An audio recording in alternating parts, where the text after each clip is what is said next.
করতেই হবে। আরে সুরেন্দ্রনাথ ব্যানার্জির নেতৃত্বে এখানেই তো তৈরি হয়েছিল জাতীয়তাবাদী ইন্ডিয়ান অ্যাসোসিয়েশন, তারপরে এখানেই হয়েছিল অল ইন্ডিয়া ন্যাশনাল কনফারেন্স, আর সেই থেকেই তো কংগ্রেস। সাথে কি ব্রিটিশরা সুরেন্দ্রনাথকে বলতো সারেন্ডার নট? বঙ্গভঙ্গ তো করেই উঠতে পারলো না সাহেবরা প্রতিবাদের চোটে। হ্যাঁ, আর বছর 6 পরে রেগে মেগে রাজধানীটাই বদলে দিল। এটাই তো প্রমাণিত হয় তুমি একটা সাংঘাতিক জাগ্রত শহর, প্রতিবাদের শহর, যাকে কিনা ব্যঙ্গ করে একদিন বলা হবে মিছিল নগরী, এমনকি মুমূর্ষ নগরী। আচ্ছা, মুশকিল হলো তোমাকে তো লোকে সিটি অফ জয়ও বলে। ব্রিটিশদের সময় তোমাকে বলা হতো the second city of British empire, মানে লন্ডনের পরেই। সে তো পয়সার জন্যে। এখান থেকে ব্রিটিশদের কি মুনাফা, রাজস্ব আদায়, পাট বিক্রি, কোটি কোটি টাকা। কি মুশকিল, কলকাতার নিন্দে করলে ক্ষেপে উঠবে, আর কলকাতার প্রশংসা করলে নিজে নিন্দে করতে শুরু করবে, মানে তর্ক লাগাও, তাই না? সে তর্কাতর্কি আমার রক্তে। ভারতে সেন্সরশিপের প্রথম আইন তৈরি হয়েছিল কেন জানো? 1872-এ গিরিশ ঘোষ যখন এই শহরেই তৈরি করলেন ন্যাশনাল থিয়েটার। প্রথম নাটকটাই হলো দীনবন্ধু মিত্রের নীল দর্পণ।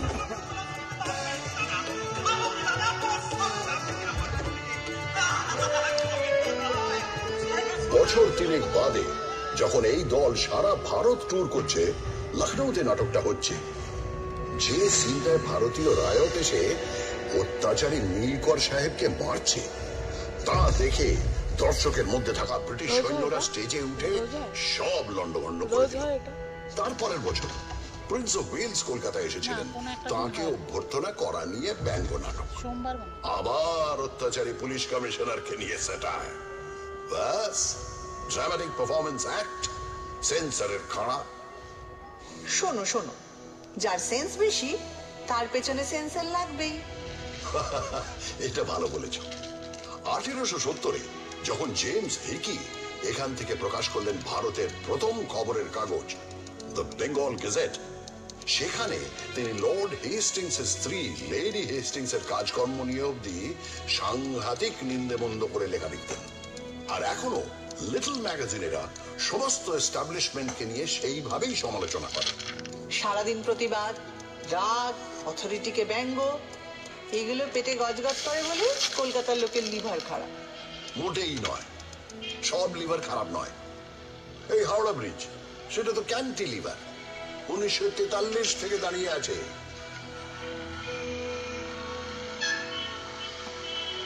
তা বটে, রোজ লাখ লাখ গাড়ি ঘোড়া, মানুষ, কত কিছুই যাচ্ছে, অথচ এতটুকু টস খায় না। এদিকে নাকি গোটা ব্রিজে একটা স্ক্রু নেই। ওই জন্যেই যাদের মাথার স্ক্রু ঢিলে তারা প্রায় হাওড়া ব্রিজের মাথায় চড়ে বসে। ওখান থেকে ভিউটা ইমাজিন করতে পারছো? আরে বাবা, আমি পারবো না? বছরের পর বছর ভিক্টোরিয়া মেমোরিয়ালের টঙে ডানা মেলে ঠাঁই দাঁড়িয়ে কলকাতার মানুষের প্রেম দেখেছি, খুনসুটি দেখেছি। এদিকে তাকালে একাডেমি অফ ফাইন আর্টসের এক্সপেরিমেন্টাল পেন্টিং, ওদিকে তাকালে রেস কোর্সের ঘৌতরি টাকা ওড়ানো, আবার অন্যদিকে ক্লাবে ক্লাবে কোট প্যান্ট পরা কলকাতায় বাবুদের ইংরেজি আনা। ভিউজ আর নিউজ শেখাচ্ছ আমাকে? তোর নারী নক্ষত্র চিনি, বুঝলে? শুধু চেনো না, ছোঁয়াচ লেগে তুমি আমারই মতো। কখনো হাওয়া দিলে বাই বাই করে ঘোরো, আর কখনো গাঁটের ব্যথায় ঘুরতেই ভুলে যাও। এই বাড়ি কখনো তাজমহলের টুকলি বলে দুয়ো খায়, কখনো আবার জাপানিদের বোমা খাওয়ার ভয়ে তার সারা গায়ে গোবর লেপে দিয়ে ব্ল্যাক আউট করা হয়।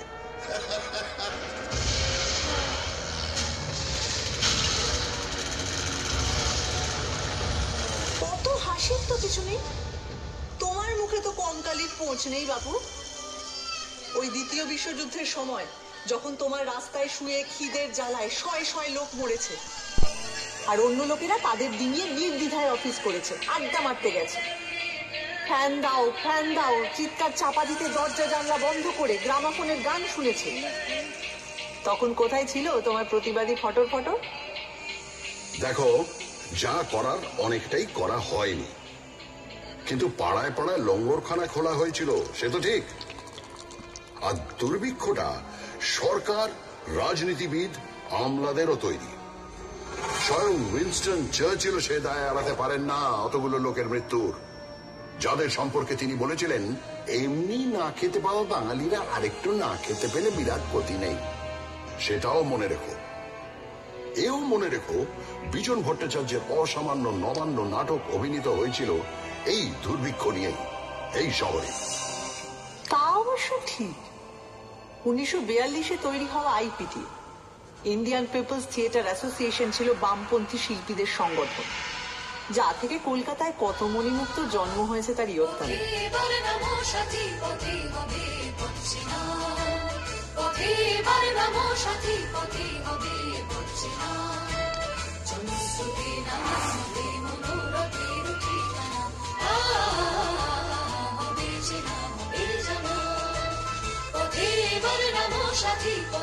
আচ্ছা, শুধু নবান্ন কেন, আরো অনেক অবিস্মরণীয় গান, নাটক, সিনেমা জন্মেছে এখান থেকে। আইপিটিআরই তো ঝলমলে হিরে। উৎপল দত্ত, সুচিত্রা মিত্র, জ্যোতিরিন্দ্র মৈত্র, দেবব্রত বিশ্বাস, সলিল চৌধুরী, তৃপ্তি মিত্র, ঋত্বিক ঘটক এবং এরই ভাবশিষ্য মৃণাল সেন। শিল্পকে সমাজ বদলের অস্ত্র হিসাবে ব্যবহার করব, আর তা অতুলনীয় উৎকর্ষ আবেগ দিয়ে জাগিয়ে তুলবে হাজার হাজার মানুষকে। এই জাদু বিপ্লবের রথ হৈ হৈ করে চলেছিল অনেক দূর।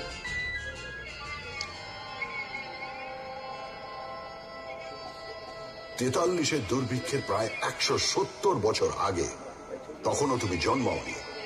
যখন 76-এর মন্বন্তর এসেছিল, সেও তো মানুষেরই তৈরি দুর্ভিক্ষ, ব্রিটিশদের তৈরি দুর্ভিক্ষ। তারা মানুষকে হিংস্রভাবে নিংড়ে খাজনা নিচ্ছিল, ধান জমিতে আফিম আর নীল চাষ করছিল। তখনও পড়ে পড়ে আমার বুকে মরেছে লাখ লাখ অসহায় মানুষ। কি করব, চুপচাপ চেয়ে থেকেছি। তখন যদি একটা আইপিটিএ থাকতো। তোমার ইতিহাস তো জেগে থাকার ইতিহাস, ঘুমিয়ে থাকারও ইতিহাস। 19 শতকে বাবুরা যখন কাঁড়ি কাঁড়ি টাকা খরচা করে বেড়ালের বিয়ে দিচ্ছিল, যখন গোলাপ জলে জল শৌচ চলছিল, তখন তুমি কেমন ছিলে বাবু? আধা ঘুমন্ত ঢুলছিলে। আমারে ফ্রড করে প্রাণ কৃষ্ণ কোথায় গেলি? আমারে ফ্রড করে প্রাণ কৃষ্ণ কোথায় গেলি? I am sorry, very sorry, I am sorry, very sorry, আমার গোল্ডেন বডি হলো কালি। আমার ফ্রড করে, আমার ফ্রড করে। আমার দারুণ মজা লাগছে। যে চপচপে তেল মেখে 4 ঘোড়ার গাড়ি চড়ে চান করতে যায়, তার একটা বেপরোয়া গ্ল্যামার আছে, এটা মানলে তো? আর দেখো, বাবুদের ওই বাড়াবাড়ি না থাকলে বাইজি নাচের সমজদারিও থাকতো না। তাদের টাকায় ঢালাও স্কুল কলেজের পত্তনও হতো না। আর আমার সবচেয়ে আলো ভর্তি পার্বণ দুর্গা পুজোটাই হতো না। দুর্গা পুজোটাই হতো না? ওমা, কেন? আরে শোভাবাজারের বাবু নবকৃষ্ণ দেব মাদ্রাসা তৈরির জন্য প্রচুর টাকা দিয়েছেন, রাস্তা তৈরি করে দিয়েছেন, সারা দেশ থেকে গায়ক বাজনদার এনে বিশাল সঙ্গীত সম্মেলন করেছেন। আবার পলাশির যুদ্ধের সময় তিনি সিরাজের বিরুদ্ধে চক্রান্তে শুধু সামিলই ছিলেন তাই না, যুদ্ধ জয় উপলক্ষে বিরাট দুর্গাপুজো করেছিলেন। সেটাই তো দুর্গাপুজোকে একটা বড় পার্বণ হিসেবে আমাদের সমাজে প্রতিষ্ঠিত করল। এ তো ভারী গোলমেলে ব্যাপার। যে লোক বাংলাকে ইংরেজের হাতে তুলে দিল, সেই লোকই আবার দুর্গাপুজো চালু করলো। একদম। বাংলা ইংরেজদের হাতে কিন্তু যেত না যদি সিরাজউদ্দৌলা 1756 বিশাল বাহিনী নিয়ে আমায় আক্রমণ না করতেন।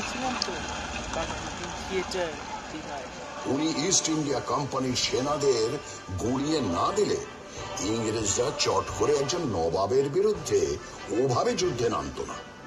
যুদ্ধে নামতো ঠিকই, শুধু প্রপার নামগুলো বদলে যেত। ওরা দখল না নিয়ে ছাড়ার জাত নয়।